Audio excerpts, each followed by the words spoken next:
Hello and welcome back to the Rosevere YouTube channel. Hello. We have a new setup for the first time in a while. We've been comfortable. It's been a sort of transitional period. We're going into autumn. We're sort of relaxed and enjoying the cozy corner of Clark Street, I Yes. think. But we've upgraded our setup a little bit, and now we're in Brunsfield. How are we feeling? How's the weather? What's going on? The weather was very nice this morning. Mm, I mean, colder, obviously. We're in autumn, crisper, but wonderful sunshine. yeah, it's really nice. This is probably my favorite kind of weather when it's like sunny but cold. Yes, I like that. yes. Today, I guess we have like slightly a contentious subject for the channel, because it's not really something that we've covered before. Apart, we might have mentioned it. We've gone close to it. Yeah. But we do get asked questions about it, and we thought best to sort of make a whole explanation video and sort of cover all bases. And talk about it. Yeah, exactly. So today is about coffee, which is confusing because it's our channel is about tea. But and which is best, coffee or tea? Yes. And best from the point of view of health benefits and to point of view of how you feel and maybe the different cultures between coffee and tea.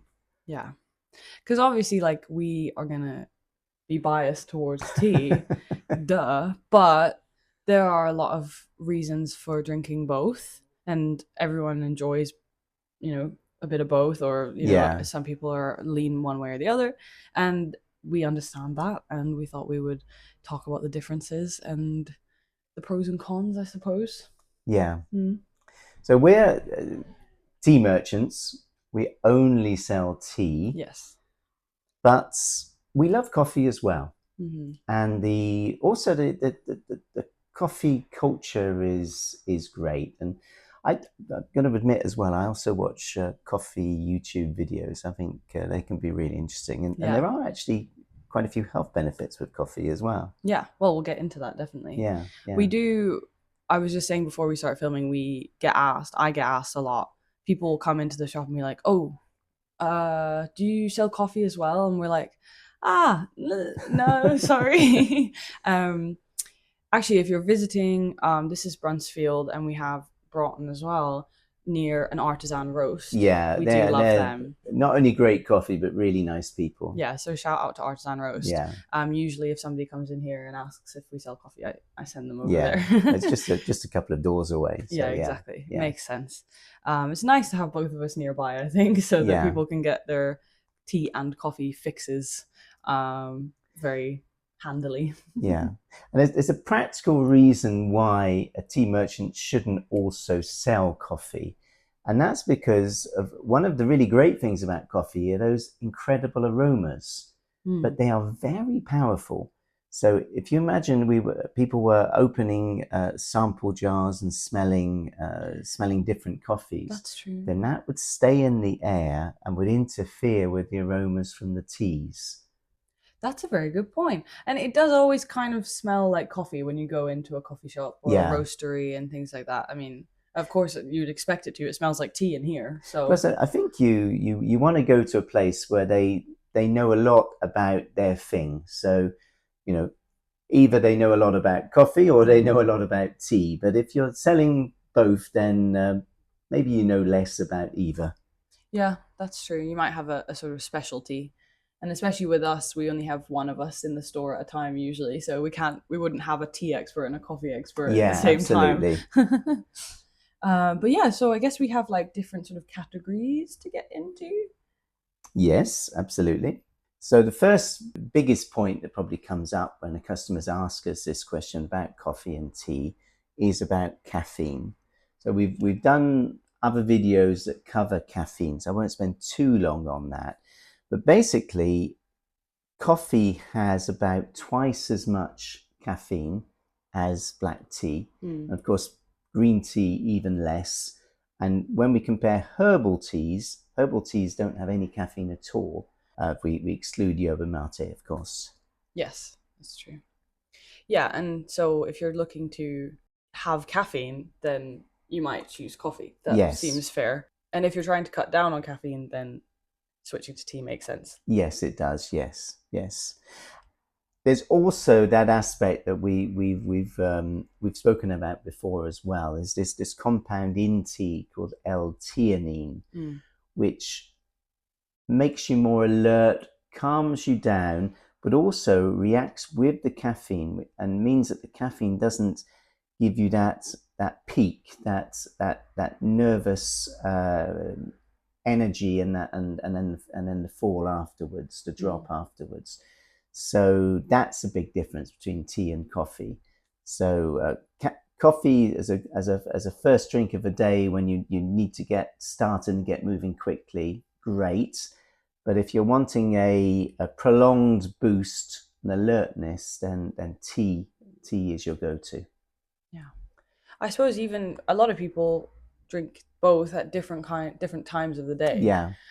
They would just go for whichever one is appropriate, sort of for the energy levels that they're after. I know I don't really drink coffee in the morning because it kind of wires me up, and then I might have it at lunch because I feel like I can kind of handle the energy at that time of the day. And then obviously in the evening I wouldn't drink coffee because it'll keep me up. So yeah, for me it's like a mid morning to lunchtime drink, I would say. Yes. I mean, it's nice after a meal, I think. I know when I used to work in Paris, everyone had a coffee after lunch, and that was a great thing. Yeah. And then I suppose another point to make about the difference is maybe the sort of acidity of coffee. Yeah. If you're worried about your stomach acidity levels or your teeth as well, coffee is going to have slightly more of an effect than tea will. Yes. Yeah. So I mean, it depends. Like obviously, there's the problem with like staining as well. Like if you drink a load of tea, then it will have a similar staining effect to coffee. So like that is not so different, but the acidity levels and the way that it might affect your teeth and your stomach. And of course, acidity levels really varies a lot between different coffees. Yes. Yeah. That's true, but higher than tea. Yeah, absolutely. So that's talking about tea, Camellia sinensis, and coffee. I guess we could also mention the health benefits, because coffee also has antioxidants, which are those naturally occurring compounds which are super good for you. I won't cover that here exactly, but we've mentioned it in the past. I mentioned it in many videos actually, how good antioxidants are for you. Yeah, especially the green tea has a lot of them. We talk about that a lot. Yeah, and coffee also has that. So it is a healthy drink. So personally, I think a super healthy diet would have both coffee and tea if possible, if you can have the caffeine. Yeah, that's true. I think everything's good in moderation kind of thing is a good way to live by it. I've been reading that like a glass of wine a day is also supposed to be really good for you. Yeah. Because of some of the... Is that written by a Frenchman? We should all drink wine every day. I do. I prefer those studies as well.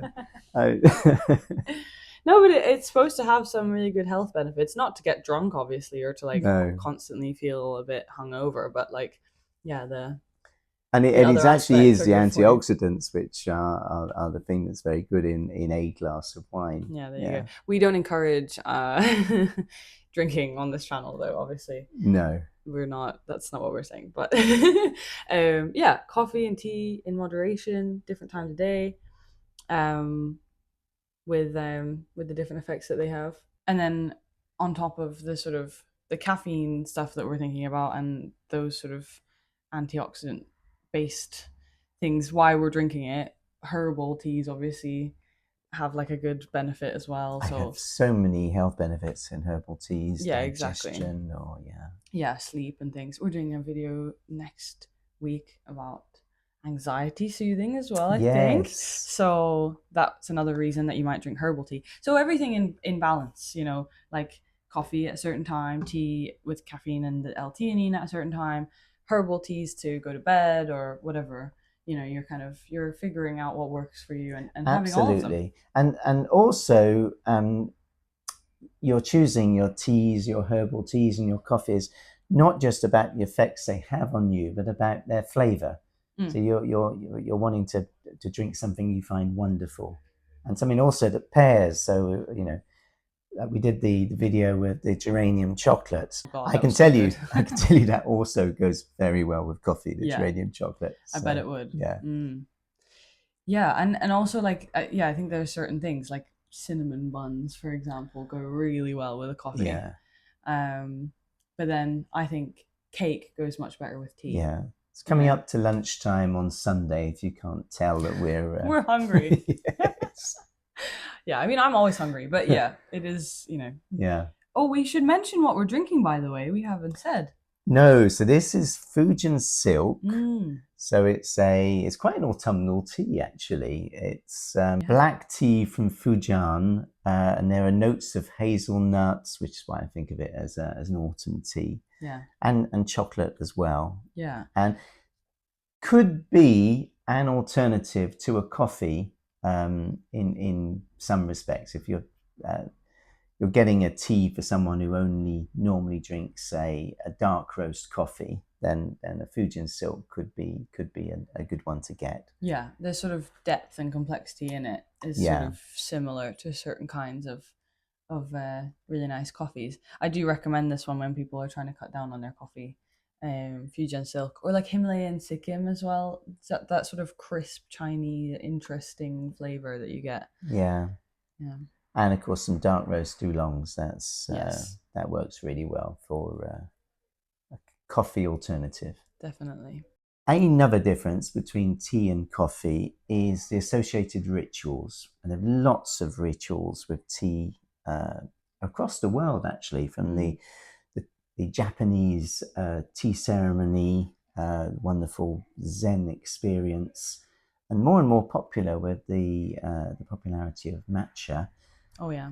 The Kung Fu Cha ceremony in China, or of course the traditional British way of drinking tea, of an afternoon tea and little sandwiches and little cakes. That's true. Tea rituals tend to be, I think, always are something you do with other people. It's very much a sharing experience. That's true. There's a lot of community in tea. Yeah. Like through the whole process, through the sort of the ancestral passing down of the farming and all of the processing, and then everyone wants to drink tea with their friends and family. But coffee has it as well. Coffee has rituals as well, from standing up at the bar to get your espresso in Italy, to all of the incredible coffee shops here in Edinburgh or around the world. Some really cozy places. Yeah. Did you have a good coffee place that you went to when you worked in Paris? So many, because you sit on terraces with in Paris. Nice. It's really at the right climate, because you've got more than half the year you can be outside drinking your almost always coffee, actually, and looking up at this wonderful architecture. Yeah. Gorgeous architecture. So we are tea merchants. That's what we do, but we also love coffee. Yes. Well, I'll say that for Isabel and I, we love coffee. You have it sometimes, I think. Yes. Yeah. I mean, as we said, it's about sort of variation, and some people are sensitive to certain things. I do find that if I have black coffee, I'm I just feel very nauseous, to be honest. So I have it with milk, and I sort of enjoy various other things. I love a chai latte with a bit of coffee in. Oh, that's interesting. It has a nice, a dirty chai. There's different ways to drink everything. And I think that's one of the beauties of coffee, is that there are so many different ways to make it as well.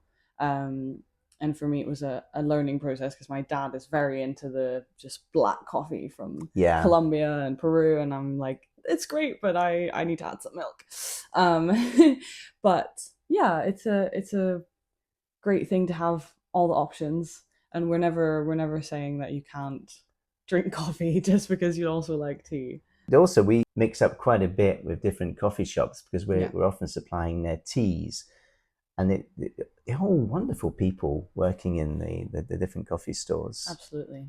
I mean, Yeah. we've mentioned one brand here in Edinburgh, but there are many, many great places to drink coffee here in Edinburgh. Definitely. Yeah, and if you come into the store, we will always have recommendations for places to go. Apart from our Clark Street tea mini tea cafe, there are lots of coffee shops where if it's a group of you and one of you might want to drink tea, you can have ours supplied to this cafe, and then other people can have coffee. Absolutely. But thank you very much for watching this week's video. Leave a comment if you have any other topics or questions you'd like us to cover.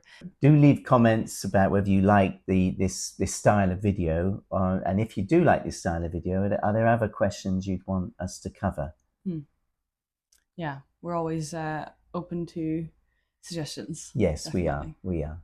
All right. Thank you for watching. We'll see you next week. Bye. Bye.